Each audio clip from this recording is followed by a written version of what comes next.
Glória a Deus, glória a Deus. Eu queria que você abrisse a sua Bíblia lá em Juízes, no capítulo 6.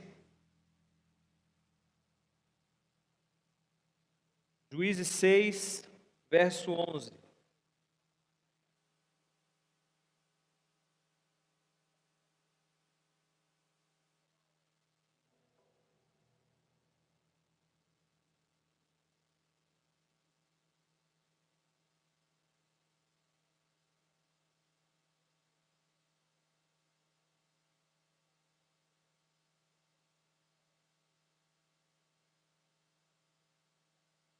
Vamos ler o verso 1 primeiro.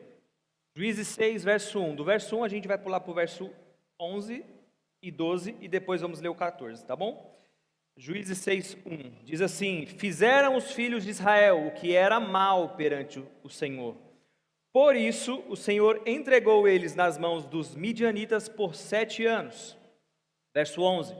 Então veio o anjo do Senhor, e assentou-se debaixo do carvalho que está em Ofra, que pertencia a Joás, o Abisreíta, e Gideão, seu filho, estava malhando trigo no lagar, para pôr a salvo dos midianitas. Então o anjo do Senhor lhe apareceu e lhe disse: O Senhor é contigo, homem valente. O Senhor, tá bom, até aqui tá bom. O Senhor até é contigo, homem valente. Vira para o seu irmão e diz assim: O Senhor é contigo, homem valente. Glória a Deus. A gente está diante de uma das histórias mais impressionantes de exemplos de fé da palavra de Deus. Uma das maiores superações de medo é a história de Gideão. Dos maiores exemplos de que uma fraqueza de um homem, quando se junta com a fortaleza e com o poder de Deus, algo diferente acontece, algo grande acontece. E para te dar um pouco do contexto, é muito interessante. Se a gente não entender o contexto dessa palavra, talvez a gente não entenda a mensagem dela. O contexto dessa palavra é que eles estavam num período de teocracia. Esse período de teocracia não era o período patriarcal, onde os patriarcas Abraão, Isaque e Jacó eram eles que guiavam o povo. Não era o período da monarquia, onde os reis guiavam o povo. Salomão, Davi, Saul e vários outros. Esse período era onde o próprio Deus, ele governava o seu povo. Ele levantava líderes, esses líderes se chamavam juízes, por isso que o livro se chama Juízes.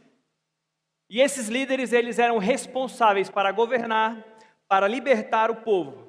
Mas não era em qualquer momento, era só quando surgia momentos de crise.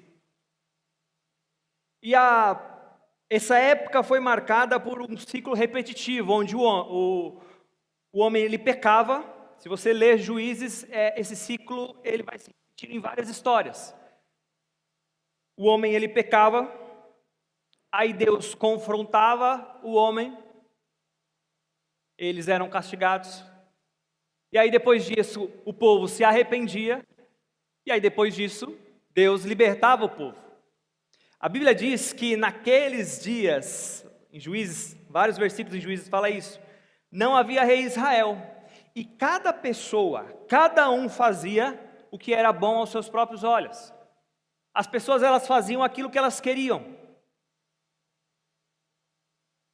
E a Bíblia diz, como a gente leu, o povo fez aquilo que era mal perante os olhos do Senhor, e o Senhor entregou eles a quem? Aos midianitas, aos inimigos. E foi por quanto tempo? Por 7 anos. Imagine, João, você trabalhando 1 mês, 2 meses, 3, 4, 5, 6, 7, 8, 9, 10, 11, 12, trabalhando. E você não vendo nenhum salário. Agora você multiplica isso por 7 anos. Porque eles estavam sendo oprimidos. Os midianitas, eles vinham, eles roubavam tudo. Destruía tudo que o povo de Israel plantava. E o povo de Israel sabia muito bem plantar. Eles eram muito bons naquilo que eles faziam. E aí eles vinham, destruíam tudo, levavam bois, gados, ovelhas. E eles estavam numa situação que, um pouco mais à frente, no verso 6, a palavra diz que eles estavam debilitados. Debilitados por causa da presença dos midianitas. E aí, a gente percebe no original essa palavra, quando a gente vai para o original dessa palavra debilitados, tem alguns significados interessantes, mas diz que o povo, os israelitas, eles estavam vivendo abaixo do propósito que Deus colocou eles. Deus deu algo para eles, mas eles estavam vivendo abaixo do propósito. Gente, aqui eles estavam, sabe aonde? Na terra prometida. Sabe aquela terra que mana leite e mel, aquela terra que desde Abraão, olha, você vai para uma terra, e eles passaram pelo deserto e lutaram. Eles estavam na terra que mana leite e mel. Então aqui eles estavam vivendo abaixo, porque eles não estavam apenas com uma mente de escravo, mas eles nasceram para ser reis, mas eles estavam com uma mente que era a mente de escravo. Eles estavam fadigados no seu corpo, a sua alma estava cansada. Os celeiros deles estavam sendo saqueados, mas o grande problema, Bruno, não é que o celeiro deles estavam sendo saqueados e todo o seu dinheiro, toda a sua fortuna, todos os seus bens estavam indo embora. É porque o altar do coração deles, que era mais importante para o rei de Israel, o altar de adoração, eles não podiam mais adorar ao seu Deus, porque eles estavam sendo cativos. Resumindo, eles estavam perdendo a sua identidade. E aí você diz, mas Felipe, como que um Deus que é bom, nós vemos sempre o pastor Janduí dizendo que Deus é bom, e nós sabemos que todas as coisas boas, e a palavra de Deus fala que vem lá do alto, vem do nosso Pai, não é mesmo? Como que um Deus bom pode pegar o povo dele e colocar o povo dele na mão dos midianitas? A resposta é simples, mas é muito dura. É porque não foi Deus que abandonou o povo, mas foi o povo que deixou Deus. Foi o povo que deixou Deus de lado. Existia uma cobertura, existia um lugar que se chamava abaixo da mão de Deus, o lugar abaixo da proteção de Deus. O povo estava lá, só que o povo ele escolheu ir para um outro lado. Eles escolheram adorar outros deuses, Baal e Astarote, e eles estavam abaixo desses outros deuses. É a mesma coisa da Bela. A Bela está na minha casa, ela tem tudo aquilo que nós proporcionamos para ela, tudo aquilo que nós desejamos. Mas se a Bela um dia tomar a decisão de sair da minha casa e morar em outro lugar, eu não tenho mais o poder de dar ou de manifestar aquilo que eu planejei para ela. Era isso que estava acontecendo aqui com o povo. E aí Moisés, com muitas lágrimas, eram os últimos dias de Moisés. E a Bíblia diz que no capítulo 30 de Deuteronômio, que com lágrimas no rosto, ele diz assim, olha, não deixem o Deus da aliança para adorar outros deuses e cair em mentiras. Um texto que eu e você a gente conhece demais, Deuteronômio capítulo 28, que diz assim, olha, se vocês atentarem à voz do Senhor e guardar os seus mandamentos e ouvir Ele, aí tem as bênçãos da obediência. Então existe a obediência, estar ouvindo a voz do Senhor, e a desobediência, certo? Amém, gente? Vocês estão tão quietos. As bênçãos da obediência, vocês vão prosperar. Isso é um resumo, né? Vocês vão prosperar em todas as áreas. Ele começa a falar na cidade, no campo. Seus bois, os seus gados vão crescer. Você não vai estar por baixo, você vai estar só por cima. Ele fala, olha, você vai ser reconhecido como um povo santo. Eu vou proteger você de todos os inimigos. Todos os inimigos. Mas existe uma outra atitude, que é a desobediência, um lugar de desobediência. Aí, nos últimos dias, Moisés fala. Gente, os últimos dias de um homem, ele começa a falar as coisas mais principais. Esses dias eu estava com o meu cunhado, ele fala, como eu gosto de conversar com pessoas sábias. Não são velhos, né? São sábios. E as pessoas sabem realmente o sentido de muitas coisas que nós não sabemos. E aí, na desobediência, existe fracasso, existe escassez e existe derrota dos inimigos. A gente é derrotado, João. A gente até vai lutar. A gente até sai de casa para lutar, a gente vai para cima. A gente estuda, a gente quer fazer o negócio acontecer. Só que somos derrotados pelos inimigos. Isso é pesado. Quantos aqui querem ser derrotados pelos inimigos? Tenho certeza que todos vão levantar a mão. Ninguém. Eu errei. Ninguém quer ser derrotado. Todos nós queremos vencer, todos nós queremos ser abençoados por Deus, todos nós queremos viver o nosso propósito, correr a nossa carreira. E essa é a vontade de Deus para mim, para a sua vida. Sabe?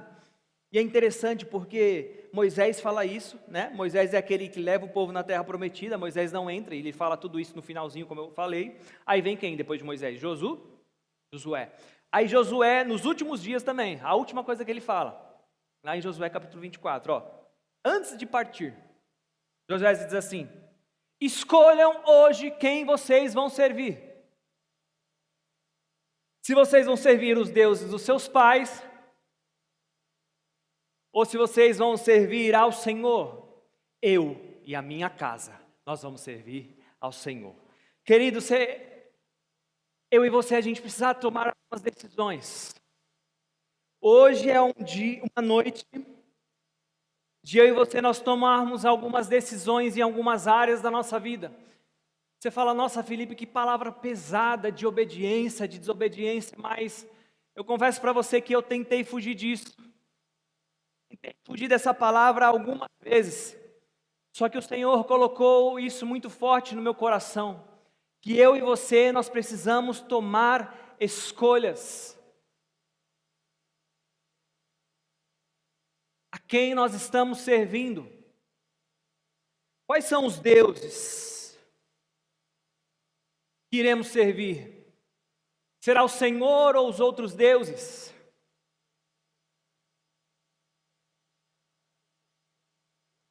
Sabe uma das coisas que nos impede de obedecer, de avançar e de conquistar? Essa coisa se chama medo.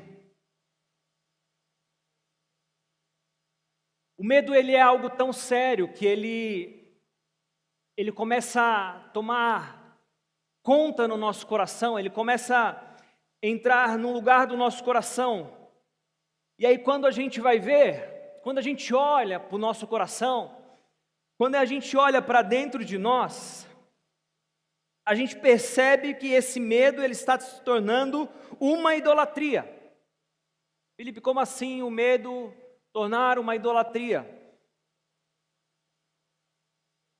Esse medo, ao invés de nós estarmos colocando, porque o nosso coração, só uma coisa precisa estar lá no nosso coração. Quem que é? No trono do nosso coração. É Jesus. Só que nós pegamos, e às vezes sem perceber, não é uma estátua de um outro Deus que você coloca lá. Sem perceber, nós pegamos outros deuses e colocamos no nosso coração. Isso são medos. Medos que nós temos. E a gente começa a servir esse medo. Deixamos de servir ao Senhor. Deixamos de colocar Ele no nosso coração. E agora o medo começa a tomar as decisões. Eu não faço isso porque eu tenho medo. Eu não vou porque me dá medo. Eu não vou fazer aquilo lá porque isso Já deu errado. É impossível, não ligo mais para essa pessoa. Porque eu não quero nunca mais falar com ela. São medos que vão se colocando no nosso coração, que isso se torna em uma idolatria, e aquilo começa a impedir o agir de Deus na minha e na sua vida.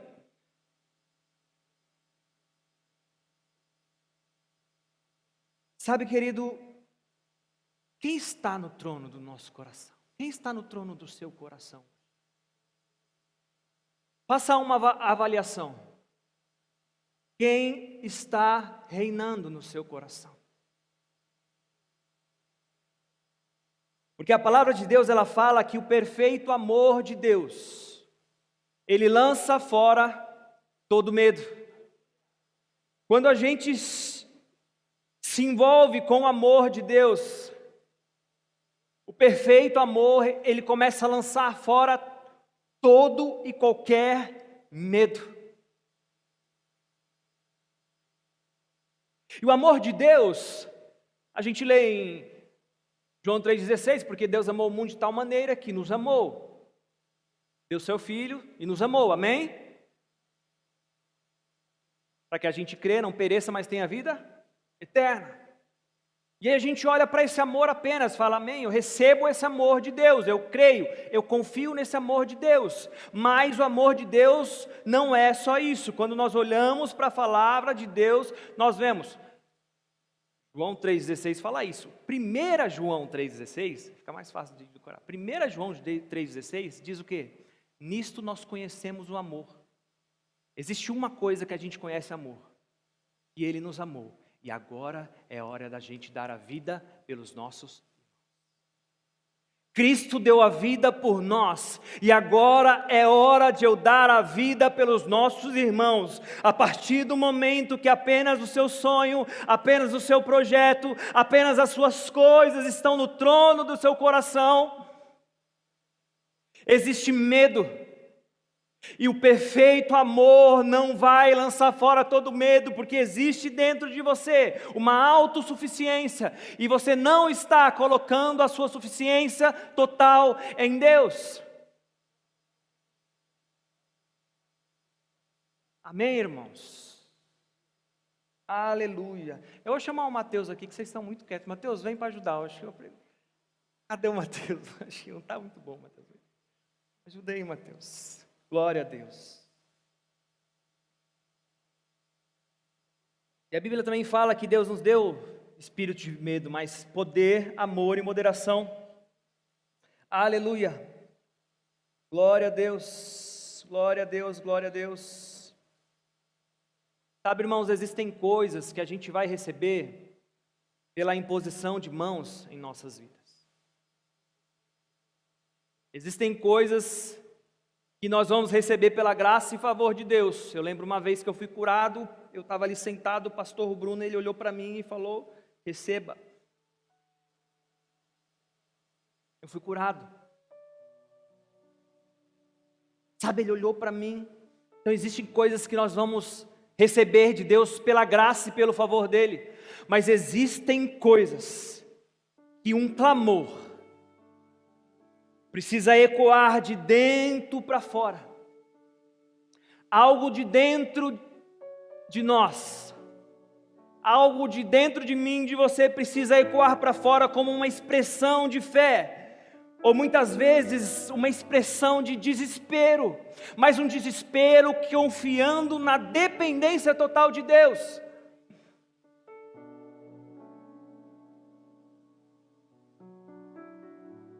Nós precisamos fazer isso. Pergunte para o seu irmão, como é que está o seu clamor? Como é que está o seu grito? Pergunta para ele, como é que está o teu grito? A palavra de Deus, ela diz que no versículo 6, que os filhos de Israel, eles clamaram ao Senhor. Os filhos de Israel, eles clamaram ao Senhor. Eles estavam cansados de viver aquilo que eles estavam vivendo, e eles clamaram ao Senhor. E o clamor ao Senhor, eu gosto muito de Davi, o homem segundo o coração de Deus. Ele escreveu várias coisas, e lá no Salmo, capítulo 34, 17, ele escreveu assim, clamam os justos clamam, o Senhor escuta, e o Senhor livra eles de todas as tribulações. Quando um justo clama, o Senhor ouve, e o Senhor livra de todas as tribulações. Que Deus é esse? Que Deus é esse? Salmo 40, ele diz assim: esperei confiadamente no Senhor, e o Deus poderoso, ele se inclinou a mim quando eu clamei por socorro. Quando eu clamei. Então, quando eu clamo por socorro, algo acontece. Então deixa eu explicar de novo. Eu esperei confiadamente no Senhor, e o Deus se inclinou a mim. Imagine Deus se inclinando para você. Tenta só imaginar. Eu estou tentando imaginar aqui, mas me ajuda você. O Deus Todo-Poderoso se inclinando para você, e você aqui clamando a Ele, clamando ao Senhor, e o Deus Todo-Poderoso se inclinando a mim. Davi falou: quando eu clamei, Ele se inclinou. E coisas acontecem quando nós clamamos ao Senhor, mas coisas acontecem quando Ele se inclinam para nós. E Ele explica, Ele abre o seu coração para nós, Ele se explica. Ora, Adriano, eu estava num poço de perdição, num tremedal de lama. Ele está falando lá, verso 2, eu estava num poço de perdição, era um tremedal de lama. Ele pegou os meus pés, colocou os meus pés sobre a rocha, e firmou os meus passos. E Ele não fez só isso, Ele colocou um novo cântico nos meus lábios. Então vamos voltar. Quando eu clamei ao Senhor, esse é um Deus que quando eu clamo, se você está num poço de perdição, num tremedal de lama, Ele tira você. Ele tira os seus pés, coloca numa rocha, e essa rocha é Cristo. Tira os seus pés, coloca na rocha que é Cristo, e Ele firma os seus passos num caminho que é dele. E aí todos vão ver, porque você vai ter um cântico. Você vai ter um cântico, as pessoas vão começar a ver, Deus fez algo na vida dele, porque ele está com um cântico novo. Ontem eu olhei para ele e tinha coisas velhas, mas hoje tem algo novo. Olha só, nos olhos dele, onde ele estava chorando, mas o sorriso nos olhos dele hoje. Existe sorriso para você, um novo cântico para você hoje.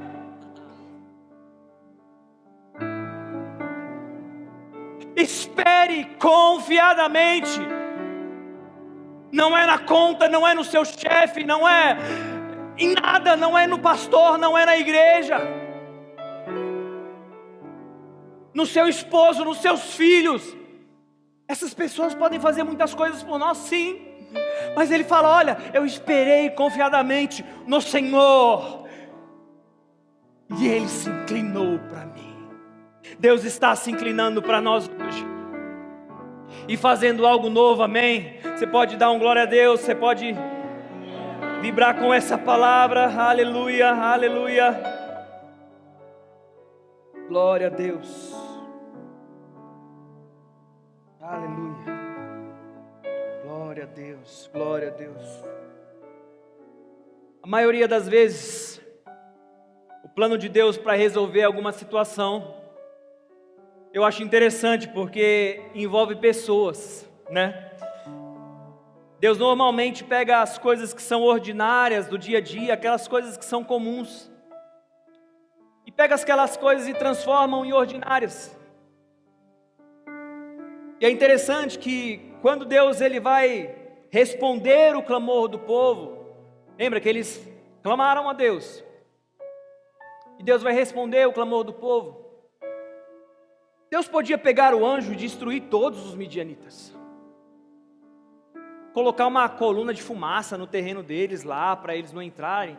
Não sei, fazer várias outras coisas. Intimidar eles, para eles nunca mais irem lá.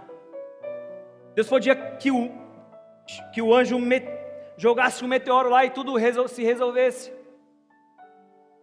Vocês viram que eu assisto muito filme, né? Gosto de filme. Mas Deus resolve escolher um homem.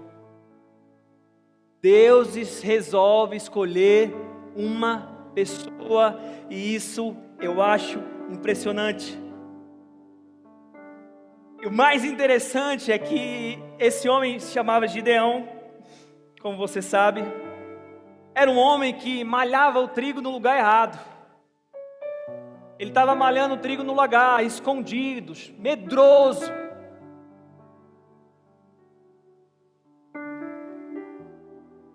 Cheio de medo dos inimigos.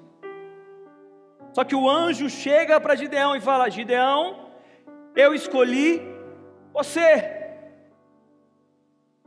E sabe, eu fico me perguntando por que Deus escolheu Gideão. O pastor falou alguns domingos atrás, as nossas mãos precisam estar fazendo alguma coisa. Gideão, por mais que ele estava com medo, o medo não paralisou ele foi fazer alguma coisa. Ele continuou, ele avançou, e ele uniu a sua fé.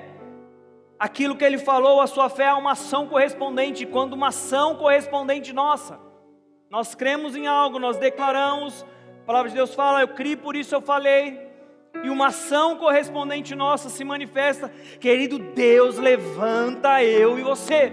Deus, Ele nos levanta não apenas para nos dar algo, porque já estava muito bom aqui, eu te escolhi, já estava sensacional. Gideão foi escolhido, precisava mais do quê? Sabe, mas Deus, Ele não apenas nos dá algo, mas Ele fala: olha filho, eu quero dizer uma coisa para você, é muito mais do que te dar algo, eu quero te fazer o algo, eu quero fazer o algo na sua vida, o algo. Você vai não apenas resolver os seus problemas, mas existem problemas de nações. Você vai restaurar uma nação. Existem pessoas pobres de espírito, e você que vai manifestar o reino de Deus para ela, dizendo assim: o reino de Deus chegou. Existem pessoas presas nas artimanhas do diabo, e será você que vai libertar as opressões do inimigo. Você é escolhido para as nações, você é escolhido para.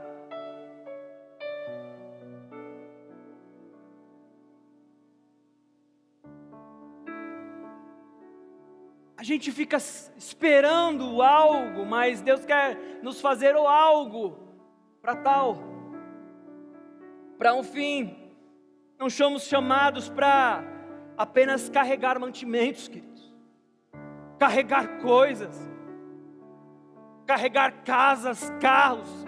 Nós não fomos chamados apenas para carregar os nossos sonhos e as nossas desejos. Nós fomos chamados para ministrar a liberdade. Você pode dar um glória a Deus? Ministrar a liberdade. Você tem noção que é uma pessoa escrava? É difícil, porque a gente nunca passou por isso. Essas pessoas estão escravas e nós fomos chamados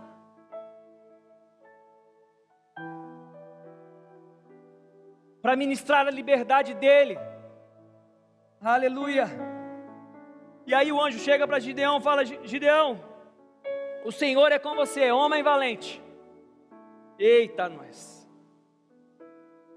O Senhor é contigo, homem guerreiro. Ele estava querendo dizer: Gideão, você é o cara. O Senhor é com você, herói. Aí Gideão fala: como assim? Você não veio antes, era para você Como você deixou a gente na mão dos midianitas? Não era para você fazer isso. Ele começa a falar. E o anjo fala: olha, Gideão, deixa eu te explicar uma coisa. Você precisa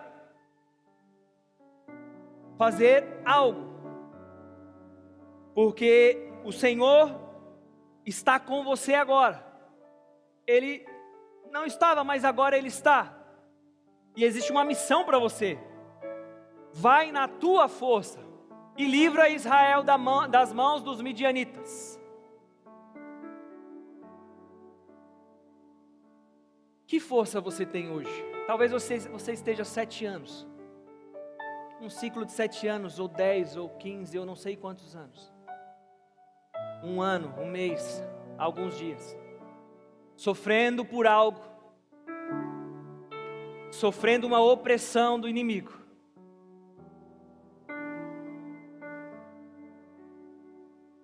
E as suas forças parece que foi embora. E sabe o que Deus está falando hoje para você?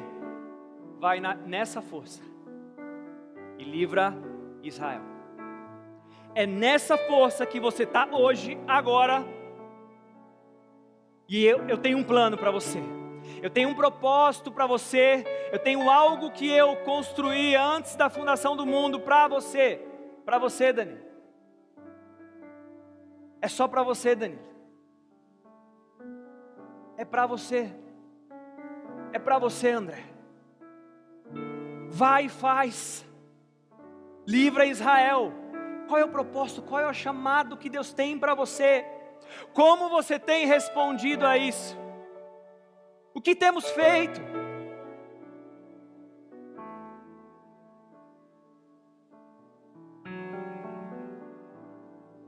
E aí Gideão fala: com o que livrarei Israel?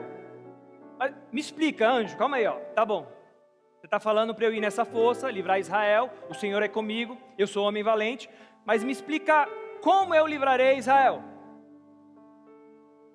Como é que é isso? Porque eu acho que você se enganou. Deixa eu só te explicar. A tribo a qual eu sou se chama Manassés. Não sei se você sabe, a tribo Manassés, deixa eu te explicar, anjo.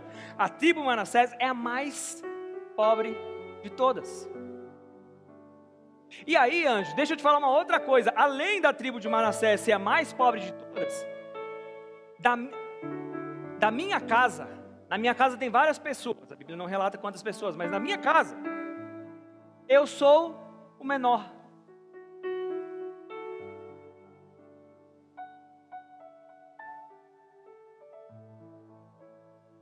Sabe, não é o que falta em nós, é sobre quem está conosco.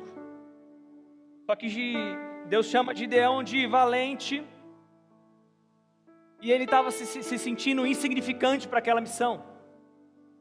Libertar Israel, realmente eu acho que no lugar de Gideão não seria muito diferente. E quantas vezes a gente sussurra no ouvido de Deus? E quando Deus me falou isso eu achei muito forte.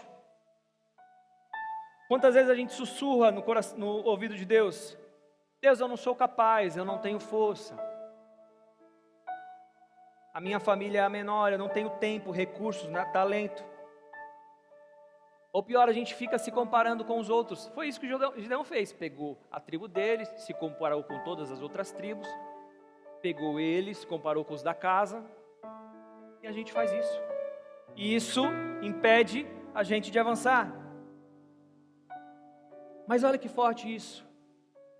A verdade é que esses argumentos que a gente traz é um grito disfarçado. A gente está chegando para Deus e dizendo: Deus, você errou. Você errou porque você não me deu tudo aquilo que era para você me dar. Tudo aquilo que eu merecia ter, você não deu. Então eu não consigo livrar Israel por causa disso. Deus, existe um propósito. Existe um propósito do Senhor. Só que você não me deu o caminho, você não me deu o carro, você não me deu isso para chegar até aquele propósito. Então não tem como eu fazer, eu não vou. A culpa é de Deus, mas Deus não chama os capacitados, Ele capacita quem está sendo chamado, a gente sabe disso.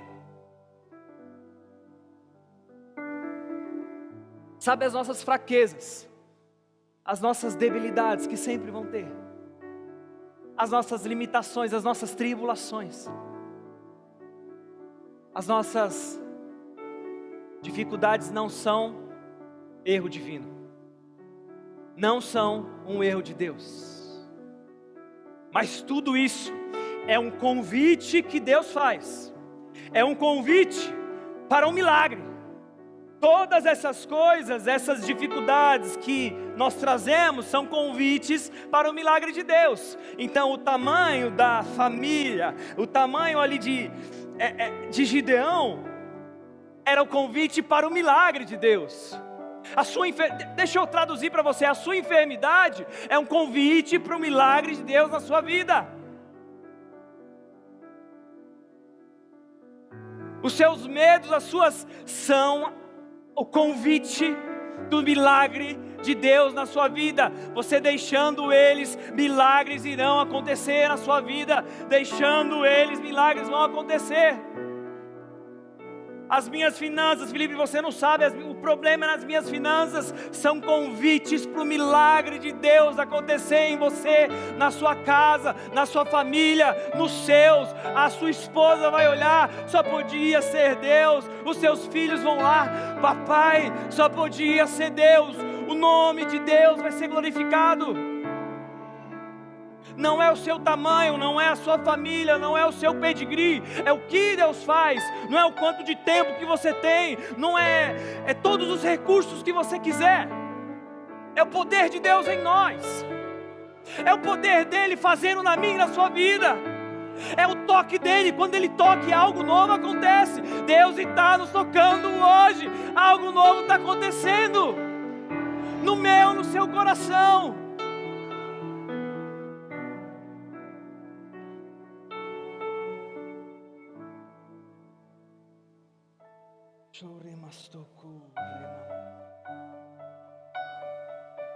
Aleluia.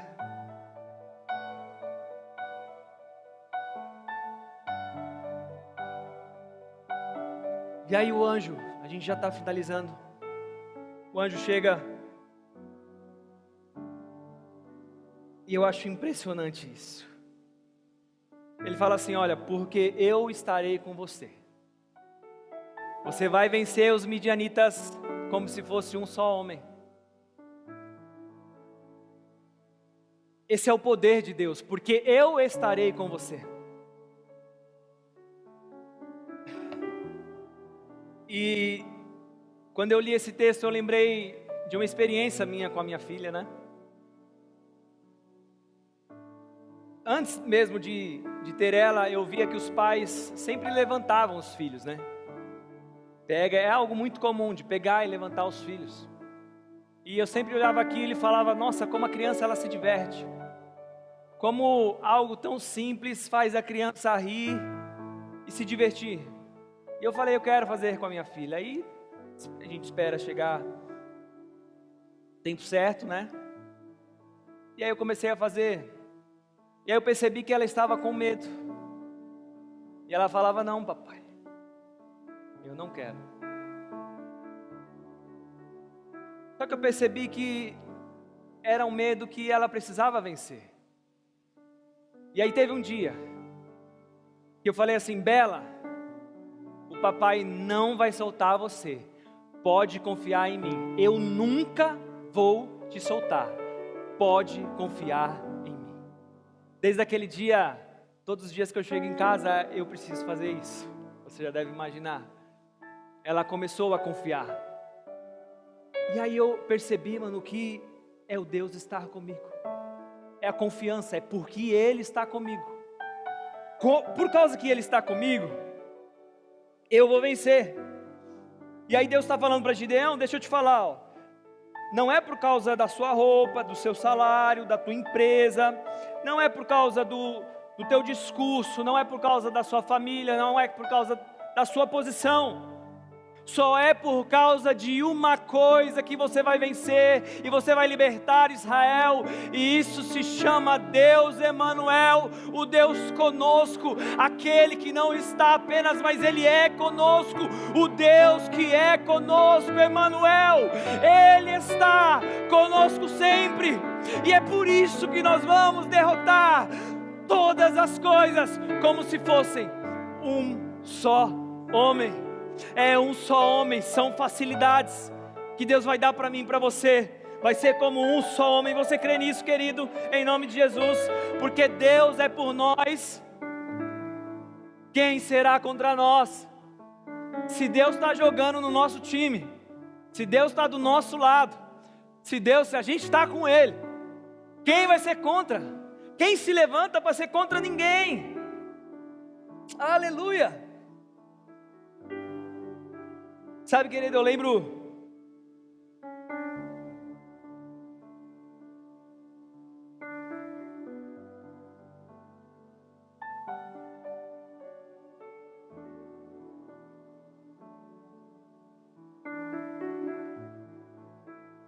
que eu aprendi algo que foi uma revelação para mim, que a palavra profética, a profecia, ela não traz uma possibilidade de um futuro.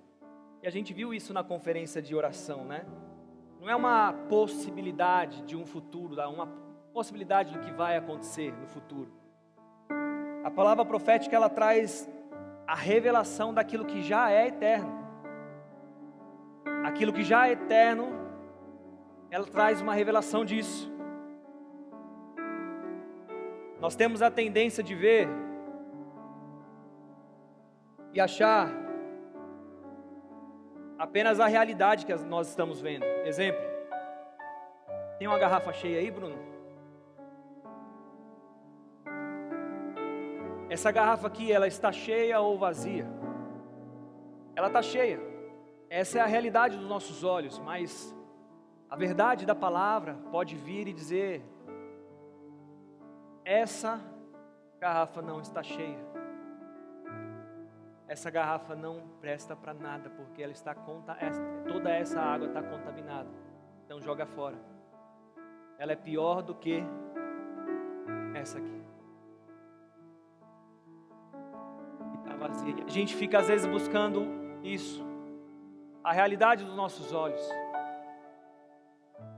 E se é a verdade da palavra, glória a Deus. Glória a Deus. Mas muitas vezes a gente olha a realidade dessa garrafa, está cheia ou vazia? Meia, né?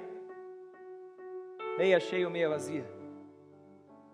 Só que pela palavra da fé, nós vamos declarar que ela já está cheia.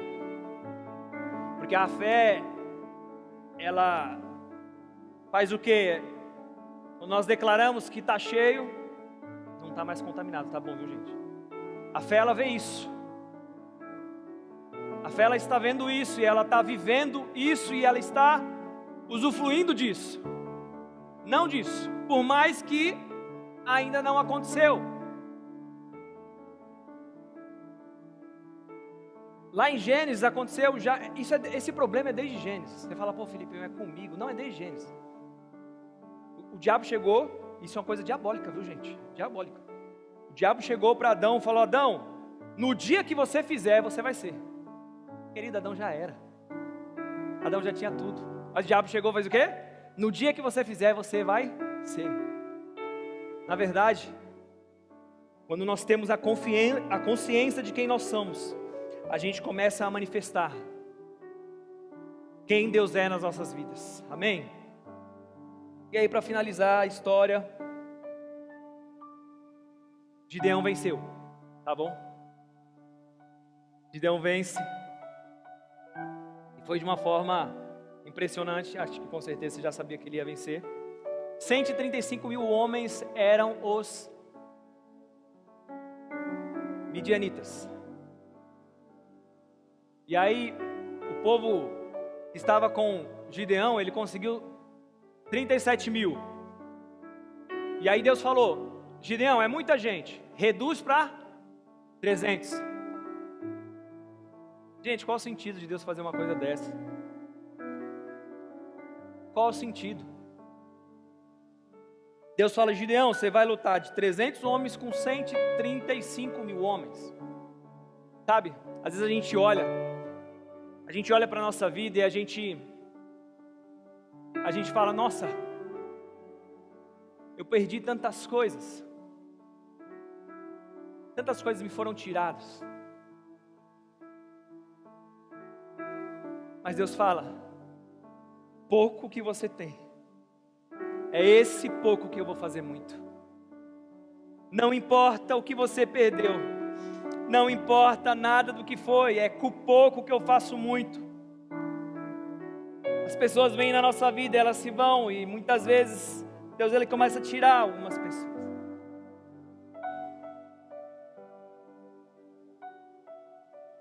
Sabe, querido, eu queria que você colocasse-se em pé.